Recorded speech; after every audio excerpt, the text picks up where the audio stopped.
Don't Starve is probably one of the hardest and most rewarding survival games ever created. Everything wants to kill you. The weather, the hounds, the giants, and even yourself sometimes. I've never made it past summer, but after watching people not just survive, but thrive in the messed up world of Don't Starve, I figured I would throw my hat in the ring and try to survive 100 days in Don't Starve Reign of Giants as a complete idiot. Now, for this challenge, I wanted to set a few extra objectives for myself, some of which, I'll be completely honest, just don't happen, not by my own fault, but because the giant spawning mechanics in a game called Don't Starve Reign of Giants are broken as hell. But obviously, we'll get into that a little bit later in the video. So the first objective that I have is survive 100 days. Obviously, I just have to survive the 100 days, and that's about it. Now, next up is number 2, meat-only diet. No berries, no vegetables. I can use them as fillers, but I have to have meat meals. So I can make meatballs with 1 meat and 3 berries, but I can't eat any berries by themselves or any carrots or anything like that. And no, before you say anything, I am not playing Wigfrid. I am playing Wilson because I'm still pretty terrible at the game and I don't really know what characters are best, so we went with the vanilla. Up next, number 3 is kill all 4 seasonal bosses. This is where things get tricky because some of them just refuse to spawn for me, but like I said, we'll get into that a little bit later. That's number 3. I want to kill all 4 of them. The only one that I've successfully killed before in the past is Deerclops. So, Dragonfly, we're coming at you, and then all the other ones too I want to take down. And fourth and finally is something that I've never done in Don't Starve before out of any world that I've ever played on, and it's connect to the Shipwrecked through the Seaworthy. Like I said, never done it, always wanted to do it, so I figured that I would set that as a little goal for myself and potentially set us up for 100 days in Shipwrecked. Those are the goals, but really, I just want to make it 100 days in this hellscape that we know of Don't Starve. Now, let's get right into the actual days. I will try to go over every single day, but there are some days where, like, nothing really happens, or there are some days where we're just continually doing the same thing over again, so I will kind of group those days together. Starting off on day 1, though, Maxwell gives me his usual "you're screwed" introduction, and we get straight to gathering resources. You know, twigs, flint, literally just the basic crap. We find Pig King pretty much immediately, at least the road to Pig King, which is a solid start, and we just follow that road to Pig King. We find the other half of the pig village at the end of the road, and we basically just follow that path for the first 4 days, picking up rocks, twigs, gears, and meat. Thankfully, I do get gears pretty early, but that's it for the first 4 days. The basic Don't Starve stuff. For some odd reason, I really thought that if I did not have a camp by day 5, that I would instantly fail the challenge, because every time that I went over 5 days when going through the preparation for this, without making a base, I would kind of instantly fail. So I just wanted to get us set up before day 5. So just keep that in mind. Day 1 through 4, though, I'm just collecting the basic resources and going to see the Pig King and the other pig village. And you guessed it, on the night of day 4, I finally set up camp with a fire and science machine. I start prototyping a bunch of things that we need. I set up camp here because it was kind of close to the pig village and the Pig King. I didn't want to go too close to them just in case we fight giants. And then I also wanted to, I guess, have a ready supply of meat with the rabbits. For some odd reason, I thought that was a good idea. I could have probably put it in a better spot, but who knows? If we get to 200 days, I may relocate to a little bit of a nicer spot. You'll just have to watch and find out. Day 5 is spent doing more basic Don't Starve crap. I just go and set up the base a little bit more, put down some other stuff here and there at camp. I drop some stuff out of my inventory, and then we go on and collect some more resources for the camp. You know, grass, twigs, I start relocating stuff, and then this brings us into day 6. I'm basically just exploring the map a little bit more and relocating berry bushes, grass, and then twigs, obviously, too. I'm grabbing as much of that stuff as I can, just to have it at an infinite supply at my camp, because I will eventually want to set up a grass farm and a twig farm, at least the Don't Starve Reign of Giants one, not Don't Starve Together, grass farm and twig farm, so just keep that in mind. Right now, again, most Don't Starve playthroughs, this is what happens within the first 5 days, unless they are doing something crazy. I'm just trying to survive, so I'm going out and collecting resources up until day 6. up until, the end of day 6. And our exploration brings us straight into day 7, which we're continuing to explore. We found some beefalo right next to a pig guard spawn, which will be fantastic for a little bit of later chaos. Who knows what I'll do with this thing. Again, especially if we get to 200 days, I really have so many projects that I want to do throughout this series, but 100 days isn't really that long to get all this stuff done, considering that I want to survive and kill all the bosses and prepare, and this is kind of my first time doing anything like this, so I do get sidetracked a little bit, but this is great news. I definitely will use this later on, and I will think of something cool to make with it if we do 200 days down the line. Day 8, I noticed our camp could use a little sprucing up, so I placed down some much-needed drying racks, because again, this is a meat-only run. I probably should have placed down more of these, because I kept running out of jerky, which is really great for sanity and for health, and I do get my ass kicked a lot by a bunch of enemies in this game, because I don't know how to kite yet that well, but we placed down some drying racks. Then we moved on to our berry bushes, which we put right next to our drying racks, because I was thinking ahead for the summer. If I could put both of these under a ice flingo's range, boom, we're perfect, which I do end up doing. We got them down. I will use this as filler and obviously as a little gobbler farm to get some extra meat here and there. And of course, we can't forget about placing our much needed alchemy machine. That's right, we got rid of the science machine and we're on to our alchemy machine. We're on to bigger and better things already on day 8. Day 9, you know your boy's still at camp, but I'm getting a little fancy. I threw down this beautiful gold bird cage, thankfully, because we were able to find some reeds while we were exploring on days 1 through 4, but then I realized I have no silk for a bird trap, so that project will be postponed. This is what I mean. I keep jumping from project to project to project because I don't fully think about things because, like I said, I'm a complete idiot and I'm not that good at this game. But I did come across some tall birds on my travels, and of course, you already know I got my ass kicked, but I prevailed, as I always will. And to end that night off, it was our first full moon of the 100 days. So we killed a tall bird, we got some meat, and then it was our first full moon. This is a good sign for later in the run. It made me feel like a prophecy was unveiling itself. Day 10, we were still fighting for our damn lives against these crazy mutated birds. I don't understand the biology of these animals and this goddamn island. It's terrible. I do like these birds, though. I will come back to them for some pretty easy meat. But after we killed them, I did immediately go back to base to regroup mentally and cook some meatballs. And then right after that, we hunted for those damn silky bastards, those spiders. We need that bird trap, because by day 10, I figured that the bacon and eggs would be the best meal for me in this entire game, which it give or take, it pretty much is. It lasts forever at least, so I really wanted to get my hands on a bird to produce eggs. On day 11, we finally found the Silky Menace, and I expertly destroyed the spider population of my fresh world, getting enough silk for my bird trap, which was really what I went on this entire expedition for, and a crap ton of monster meat, which in turn can be turned into eggs, which can be turned into bacon and eggs, which is the whole reason I wanted to get this damn bird in my camp. That night, I ended up going back to camp, and I placed the trap, and I put a little seed in there as bait, hoping to get a bird within the next day or two. Spoiler alert, we get one almost instantly, and we have a operational bird cage ready to rock and roll. Basically, all through day 12, it was another camp day. I decided to stay in and set up my bearings. We set up the grass farm, and then I also added some more drying racks. I figured that, like I said, I would need as many drying racks as possible because jerky is going to be my main healing item in the game and pretty much my main sanity restorer besides researching new items at the alchemy engine, but eventually I'm going to run out of that. So we're back up at the camp, setting up the grass farm, setting up more drying racks, just tending to our lovely home. And day 13, we're still making our camp into our home. We're setting up a twig farm right next to the grass farm. Again, I did this because I wanted to put the ice flingo right in between them. I will also mention that I forgot to put a lightning rod here for like so long. Thankfully, nothing happens, but I will mention it again in the end of the video. So just to give you guys a little panic attack, every single time I come over here, there is no lightning rod. Like I said, I'm an idiot. Don't know how I didn't notice that before. But after we were setting up our grass, we went to go and collect some bees since we had so much silk. And I figured, wow, honey would be awesome too for honey ham. But we unfortunately never really used the bees.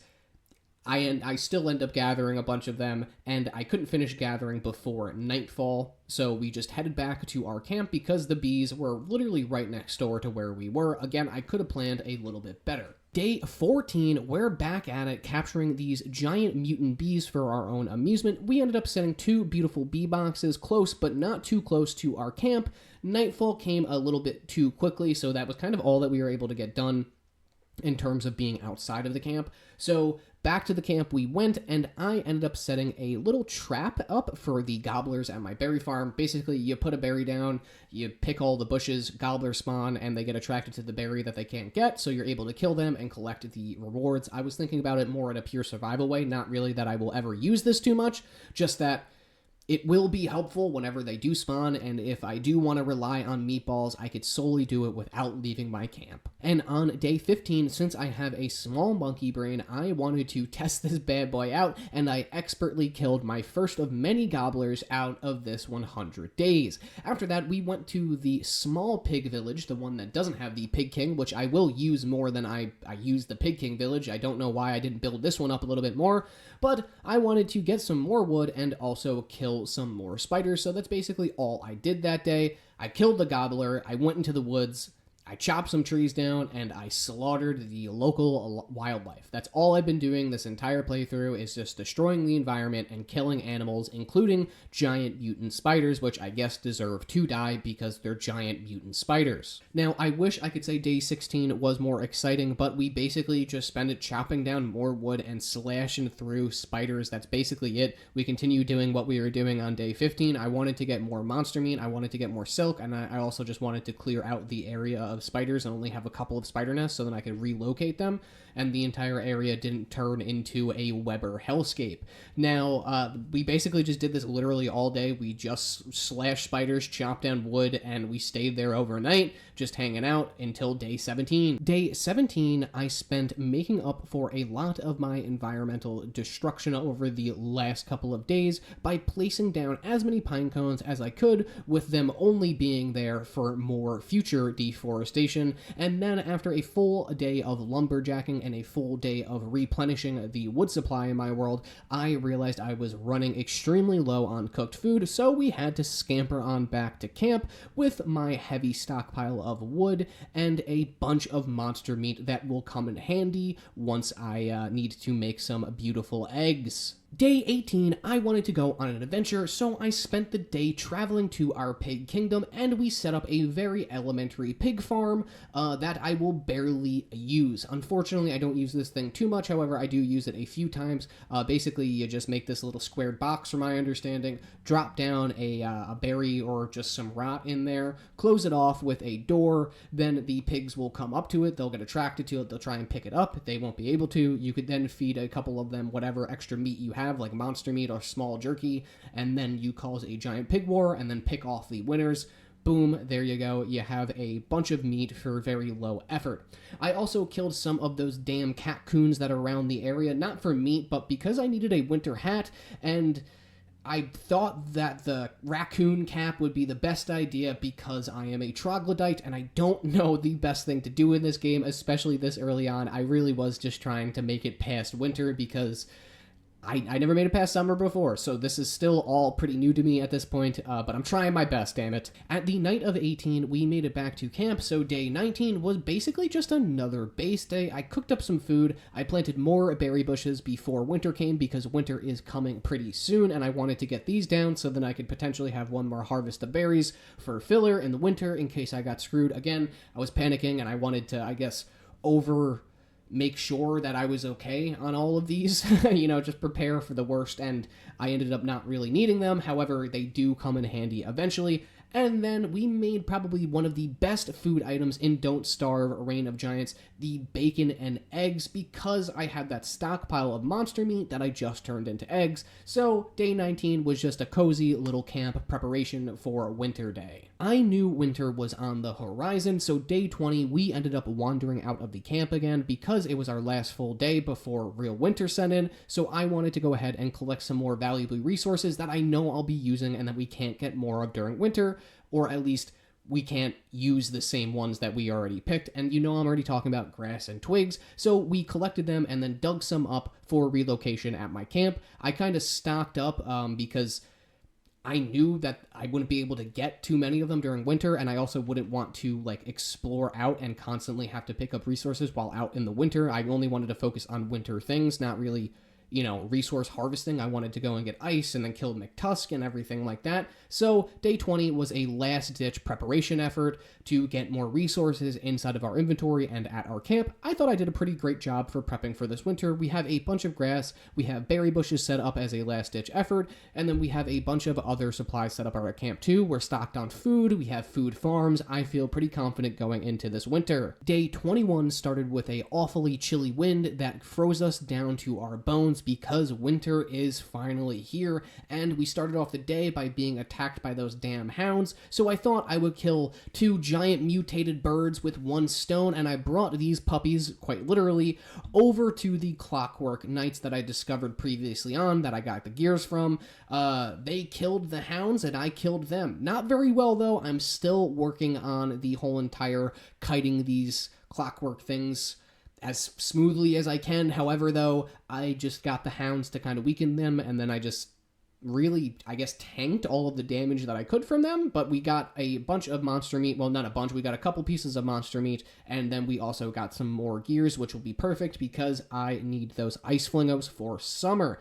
After that, I realized I needed more rocks and gold, so to the tall birds we go. On day 22, we made it to the promised land of those giant mutated tall birds, like I mentioned, because we needed some more rocks, so we're back in the mine, swinging our pickaxe from side to side, also collecting ice, because I completely forgot that that was a mechanic, that you actually can collect ice, and it's winter. I need those ice flingomatics for summer, so I want to prepare now and get as much ice as I can, so I'm not scrambling for some protection in summer, because summer is basically my worst enemy. It's the worst season. I hate it. I've actually started worlds that have had summer turned off, which I know is pretty stupid because you can't get Dragonfly, but I hate summer. Not a big fan of it. Very glad it is winter, getting the ice, and we're really just mining away the entire day. Day 23, we headed back to camp, and we basically spent the rest of the day at camp collecting the jerky, making some weapons and armor for our upcoming giant fight. That's right, I am not afraid of Deerclops.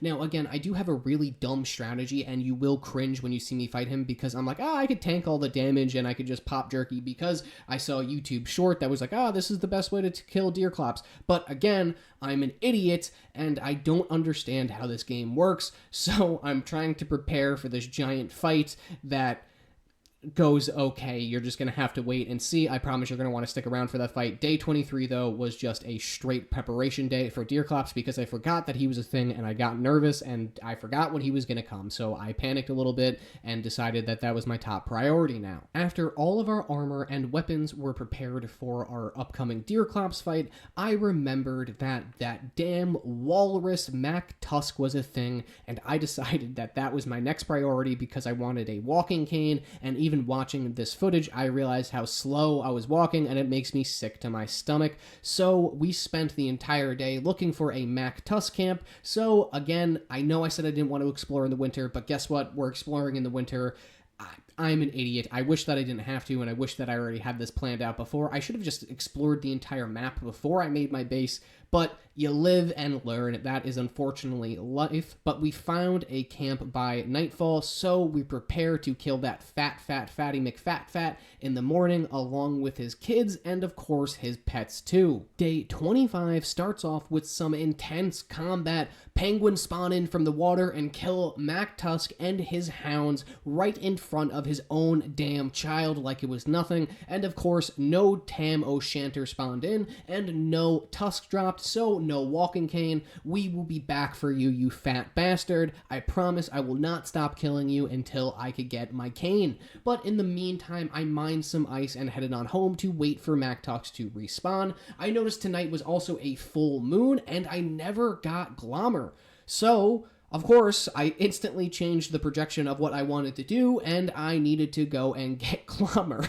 Just like that, on day 26, we are on an adventure to another fat bastard in our world, the Pig King, because the Pig King spawned right next to that weird little bug that we've been neglecting for the past almost 30 days, Glommer. Unfortunately, hounds attack us by the time we make it to the Pig King. I spend the rest of the day finishing them off. Once they're done, we kind of just mine and hang out until that full moon comes, and we collect Glommer, get the old bell plan, and head on home.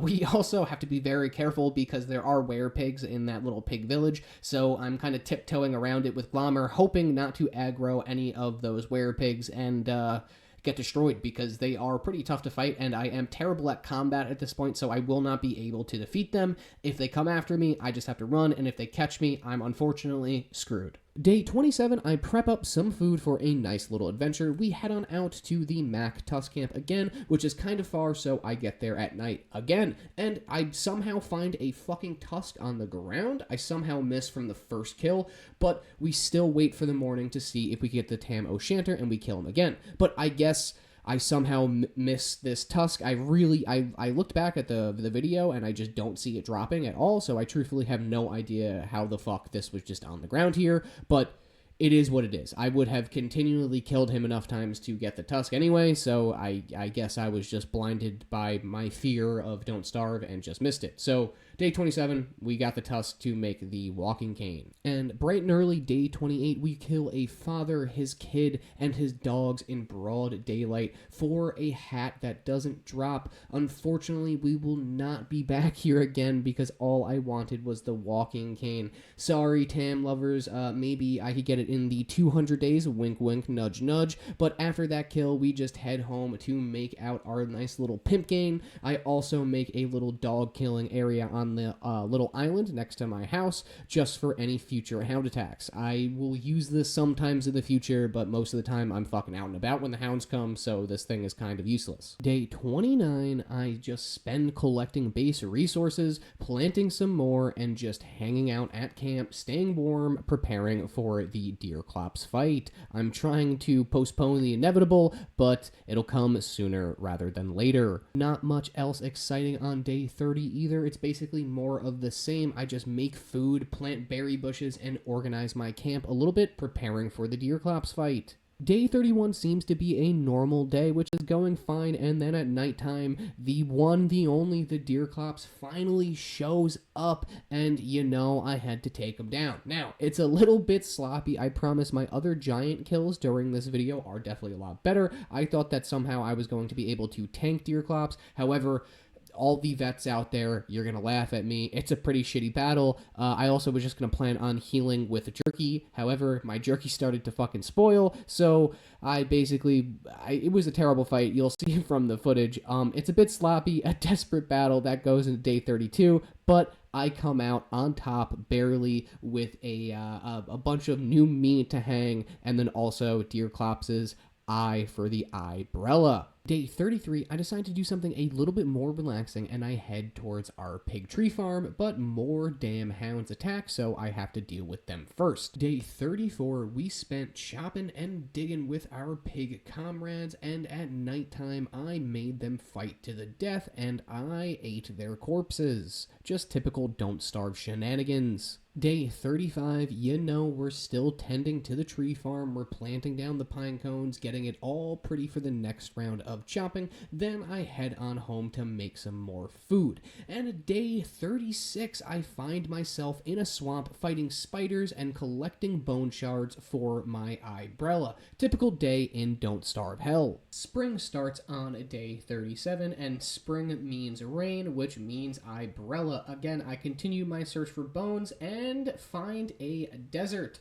I go ahead and mine in the desert, but while I'm doing that, I get addicted to opening tumbleweeds, and basically that is all I do for 2.5 days until I'm full on rocks, bones, and monster meat from all of those nice little hound spawning facilities over there.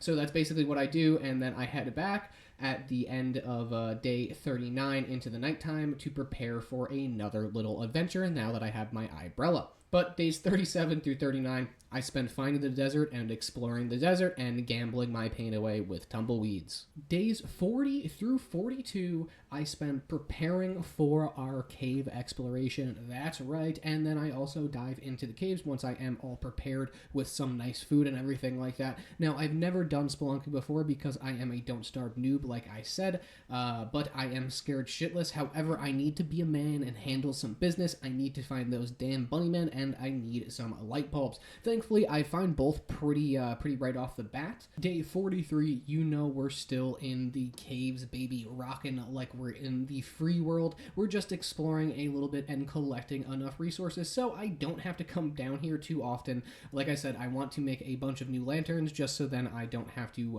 have all the light bulbs go to waste or anything like that. I could just make a couple of them, throw them on my camp, and then pick them up as needed.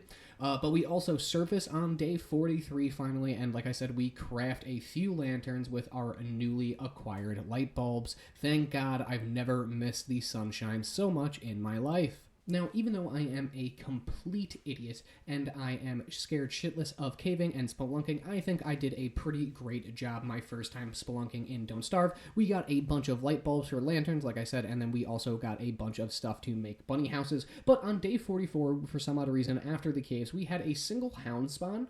After he was dealt with instantly, we collected more base resources like twigs and grass to head over and make a bunny spider farm over by my pigmen. Now, it's not the best farm in the entire world, but I did see it on YouTube, and I thought it would be a great idea to make one, so I try my best. You could leave your hate in the comments, please. Day 45, we are working on my masterpiece of a bunny spider farm when we are rudely interrupted by the goddamn frog rain. I hate those damn green bastards, and I hate this goddamn island. Day 46, you guessed it, I'm still dealing with everyone's favorite bullshit event, goddamn frog rain, so I just spent basically the entire day dealing with that. Thankfully, though, like I said, I was right by the bunnyman farm that I was working on, and also pigs, so I had the pigmen distract the frogs for a little bit as I continually worked on the bunny spider farm a little bit more, and we were able to clear up pretty much all of the frogs without a hitch, getting a crap ton of food. It's not that bad of a seasonal event.